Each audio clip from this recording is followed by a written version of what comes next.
Whoever sees this and subscribes right now will get a free piece of bad advice. All the good advice was taken, unfortunately. What's going on, YouTube? It's Knox Hill, and we're back.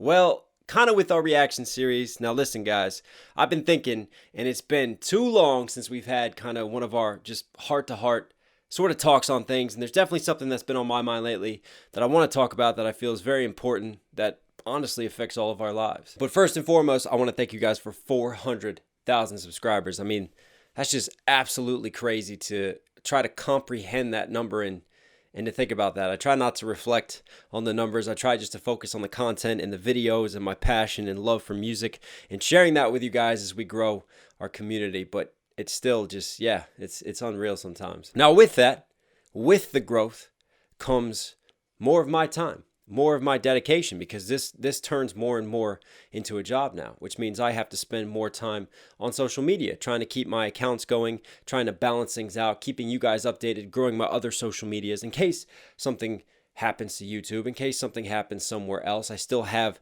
a way to connect with my fan base, a way to communicate with you guys. And in all honesty, I fucking hate social media.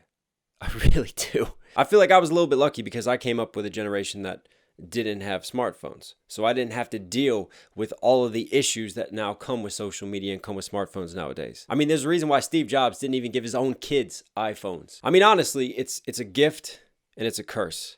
It's a gift in that, look, I can connect with you guys. I mean, when we do these live streams, I have people in India, I have people in Australia, I have people in Uruguay, I have people just all over the world. And to be able to connect with people, to share in your passion and your art worldwide, all thanks to the internet and social media, is an amazing thing. But there are negatives that come with it too. And you guys know this, especially with just how crazy the world is right now. Just so many different opinions. It just feels like, especially in America, we are so polarized. Even worldwide, we are just so polarized. It's so one side, one set of opinions versus another set of opinions. And they're constantly clashing in these online debates. And you see the fallout with celebrities. You see the fallout with individuals. Just people say ridiculous things to other people. It's almost like you can say whatever you want to online now, as long as it's behind a keyboard. And what we're kind of losing is that human value. We're losing that accountability.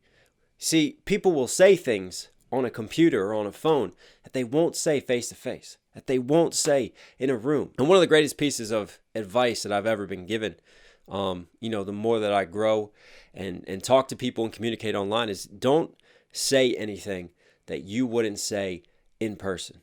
Don't say anything that you wouldn't say in the same room as someone else. And I really think that is words that all of us can live by. Because even me, and even the way that the human mind works in psychology, and I'm always going to be honest with you guys. I like to talk about mental health. I think it's very important.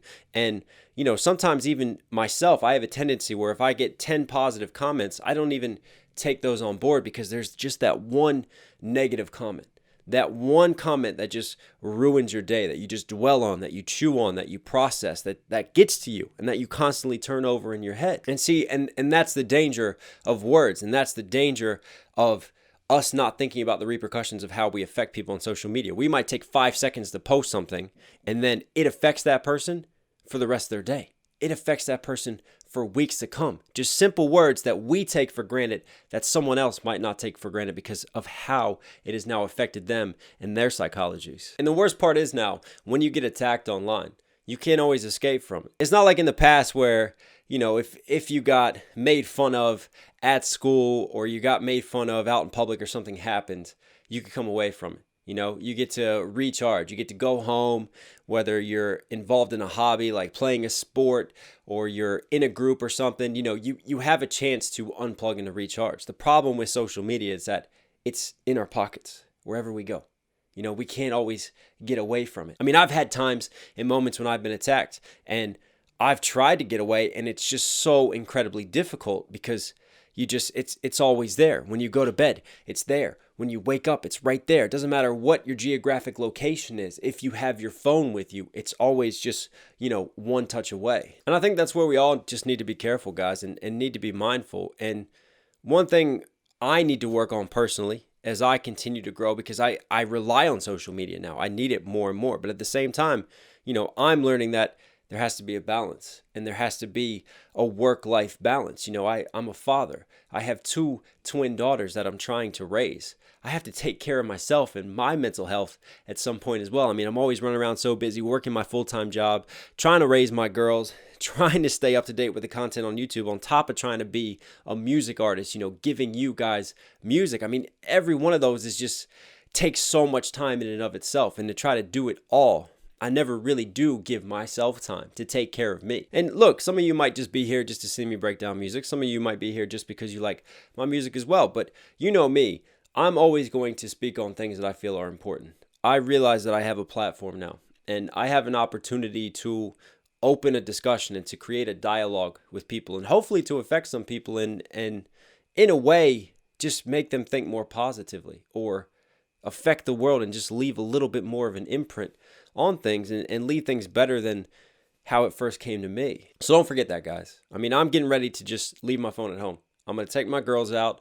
We're going up. We're going to go out, be a part of nature. Just go remind ourselves that there's a huge, beautiful, amazing world out there, and it doesn't all happen inside and indoors. And honestly, I worry about my daughters. I worry about them and how they're going to be in years to come, because I feel like we are getting disconnected. We're living so much of our lives through screens and through artificial reality instead of living and breathing and being mindful and being truly a part of the world that is around us. And life is precious. Especially with coronavirus, and look at the numbers. Look at the number of people who have died.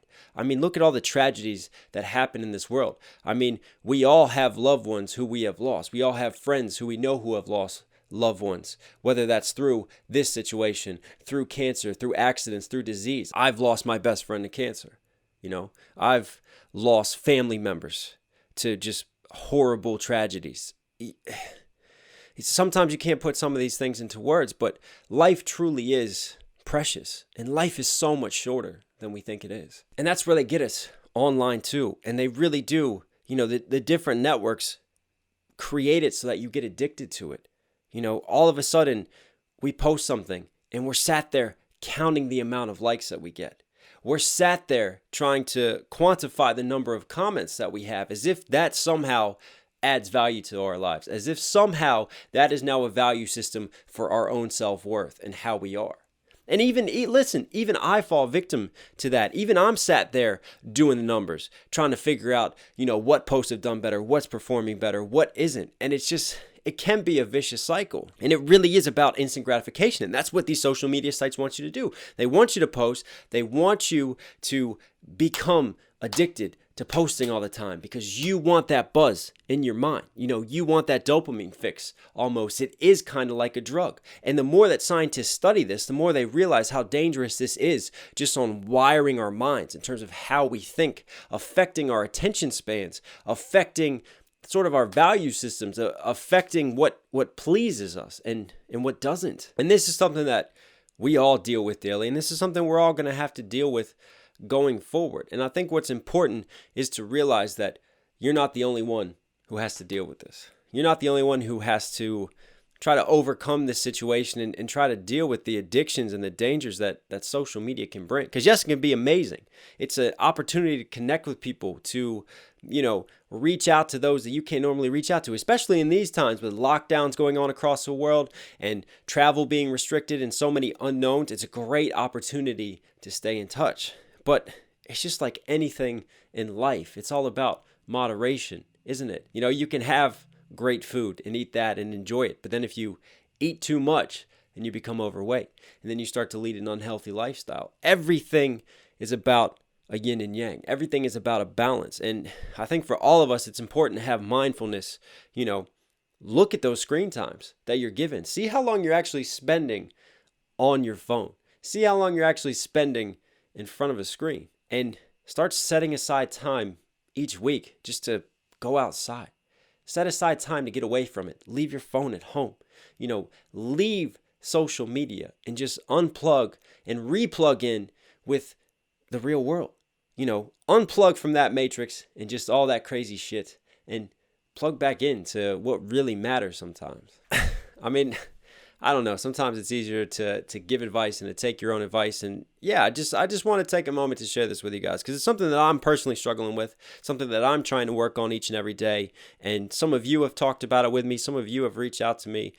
And yeah, I just want to remind you guys that you are not the likes that you get. You are not the followers that you have. That does not define your character and who you are. And if you are suffering from that, and if it does get you down, then that's okay too, because it can get everyone down. You know, it gets the biggest celebrities down.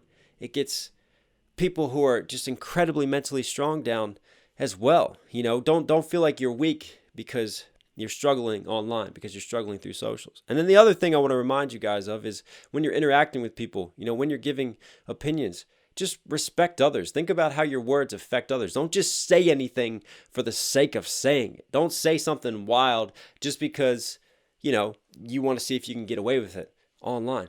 Only say the things that you would say if you were in the same room as someone. And get outside. So, yeah, that's all I got. Hope you guys just enjoy us talking sometimes and just taking time to connect. But take care of yourselves, take care of your friends, take care of your loved ones. Stay safe, stay positive, guys. It's Knox Hill, and I'll catch you again. I'm out.